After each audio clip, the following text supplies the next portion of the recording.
What's up, guys? Welcome back to my channel. It is your girl, Nikki, with another Scripture Speaks video. Guys, I've been studying John chapter 1. And as I was studying, I found out something interesting. Jesus died a vicarious death. Have you ever thought about it like this? We see the promises of God. We want those promises. We admire those promises. But when we're told what we have to do, we then question those promises. We hear about the abundant life. We hear about the mansions that has been prepared for us.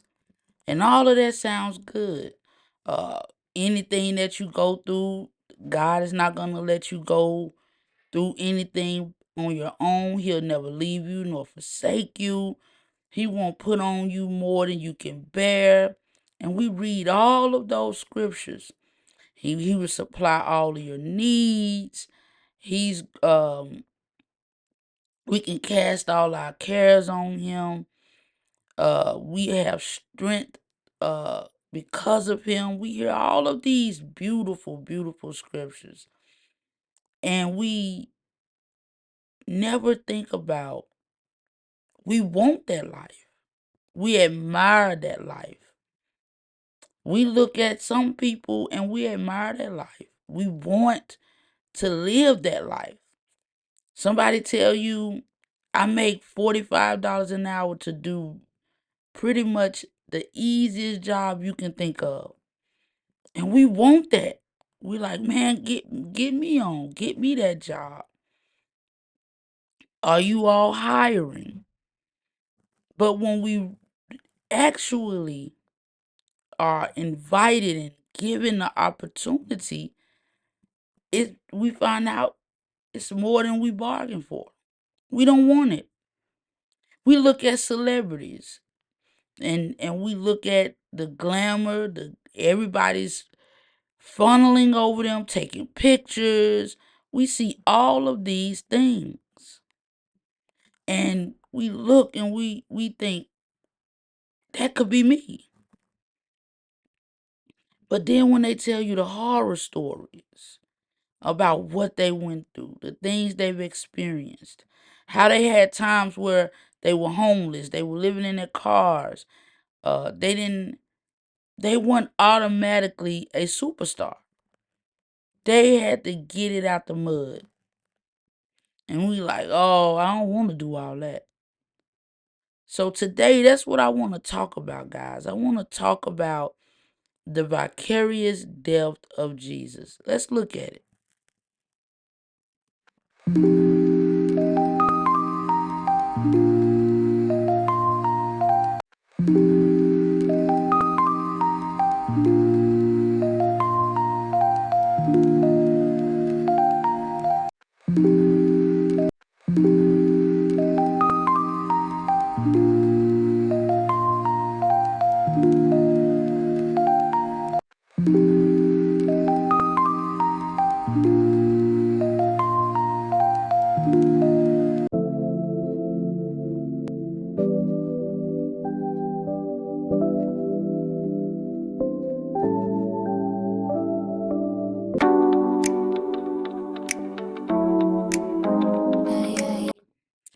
Have you ever heard the saying that, people may say some parents are living vicariously through their children?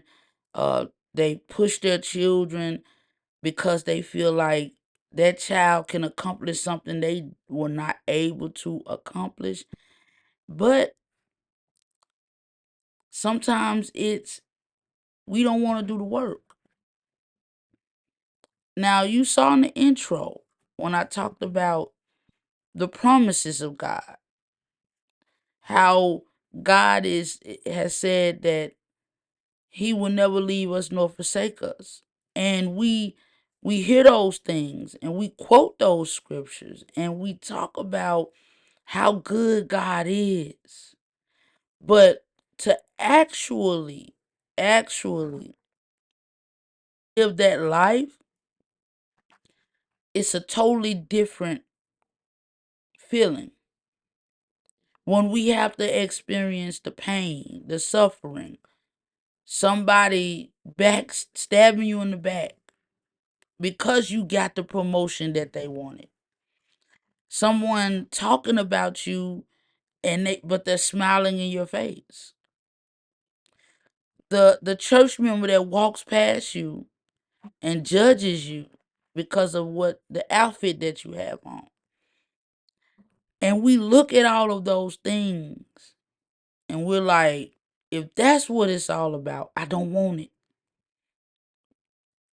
But we'll watch from afar and we'll look at people, and somebody may ask a question to someone and say, how do you do what you do? And it's all God.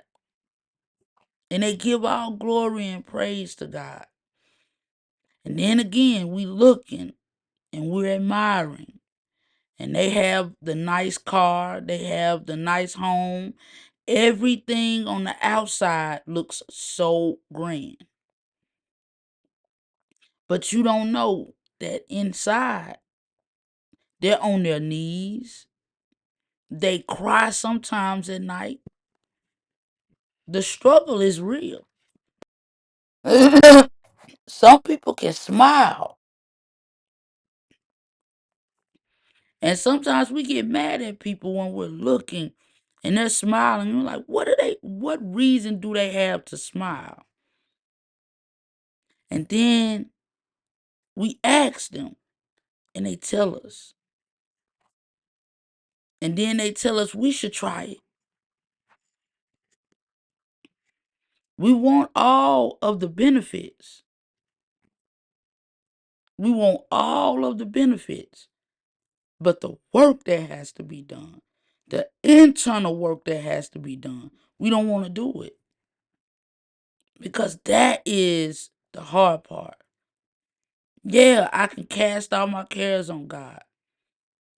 Yeah, while I was still a sinner, Jesus yet died for me. I hear all that and I'm like, man, this is awesome. But then comes the work. You have to stay close to me.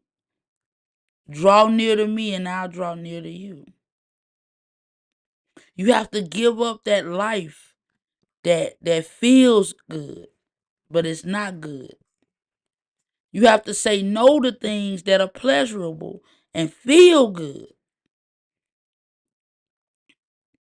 You have to say no to that job that offers more money, but it's more responsibilities that you're not yet ready to handle. You have to say no to that deal that sounds good.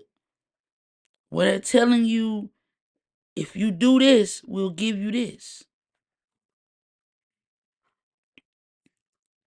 You read the fine print on a contract and it's telling you the real deal about what you're signing up for. And that's what it's like when we look at what God is offering and what we're asked to do. And all we're asked to do is do the internal work. Turn the other cheek. When somebody makes you mad, be able to turn the other cheek. That's difficult.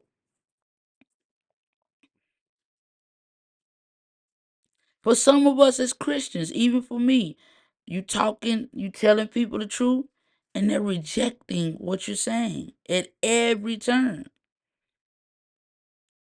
And it's like, why am I wasting my time? But Jesus told you, dust your feet off and keep it moving. But sometimes we keep pushing, we keep poking, we keep prodding. Jesus told us, don't get caught up in the affairs of the world. And that was written through Paul. But when we get caught up, we think we can change people. We think we can tell people what to do. We think if we talk rough enough and we give them that so-called tough love that they will respond. And then when they don't, we badmouth them to others. We badmouth them at every turn. But Jesus said, make disciples of nations, of all nations. And that work takes an internal work on yourself. Are we willing to do that work? Because that's when the real journey begins. When you look in the mirror and you have to answer some tough questions about you. Because you think it was easy for Jesus to know, I've done everything right. I've done what you've asked me to do. And I only get a 3-year ministry. And then I have to die. And then people are looking. They're mocking me. They're making fun of me. And I know all that I'm doing is good. And then some of us, we still fall short. And Jesus knew that we would because we are imperfect beings. But he still went to the cross. And we get to live this life of abundance because he took our place. And yet, some of us want to admire from afar. We look, we talk about him. We'll say, I believe in him. We'll say we give him all the glory. But that real internal work, the strength that it takes to stop talking about people, to stop slandering a person's name, to stop stabbing a person in the back, to stop coveting what somebody else has.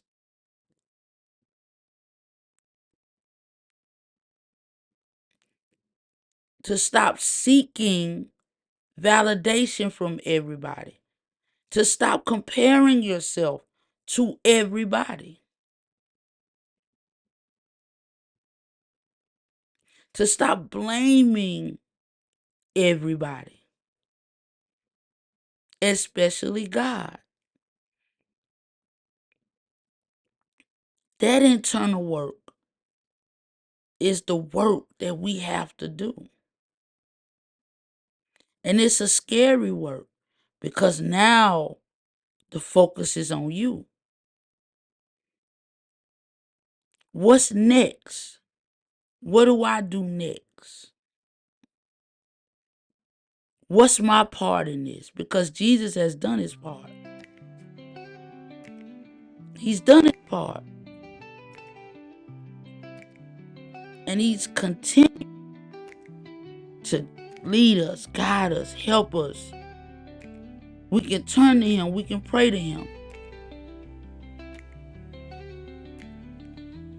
And I think that is awesome.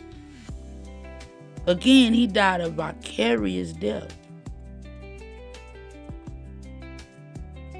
And it's crazy that we look and watch from afar. And we tell ourselves, I'm spiritual, I'm not religious. I don't have to go and mingle with those people. They're just a bunch of hypocrites. Yet you want to mingle with people that don't even think about you, besides when you can benefit them. So I want to end this video with a short story. The title is The Man on the Balcony. There was a man who rented an apartment across the street from a great stadium. Every weekend, Crowds filled the arena. Music thundered, lights flashed, victories were shouted. The man never bought a ticket. Instead, he stood on his balcony with binoculars. He watched the athletes run. He watched the fans celebrate. He watched the confetti fall. And when the home team won, he would lift his hands and shout, "We did it!" But his feet were clean. His muscles were untouched. His voice carried no authority inside those walls. One day, a child in the building asked him, "Have you ever been inside?" The man paused. "I know everything that happens in there," he replied. The child said gently, "But you're not in the game." Some people live their spiritual life like that. They admire Jesus from a distance. They celebrate his victories. They speak as if they are part of the movement. But they have never stepped onto the field of surrender. They live vicariously through his story, instead of letting his life live through them. Yet Jesus never called spectators. In the Gospel of John 15, he says, "Abide in me, watch me." Not watch me, not quote me, not admire me. Abide. The difference between vicarious faith and living faith is the difference between binoculars and obedience. One observes the light, the other walks in it. So guys, again, let's reprogram our thinking. Let's recover the life that the devil tries to take from us each and every day.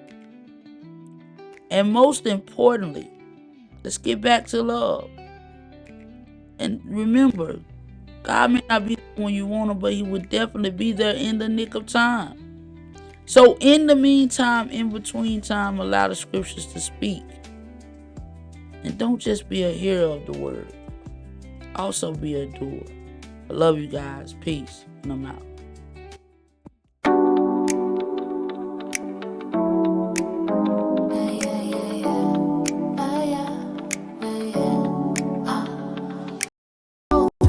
Revelations unlocked, wisdom so fresh, got my spirit restocked. Streaming hope like podcasts on demand. Faith-built visions, God's work in my hand. Scripture speaks, it's the vibe in my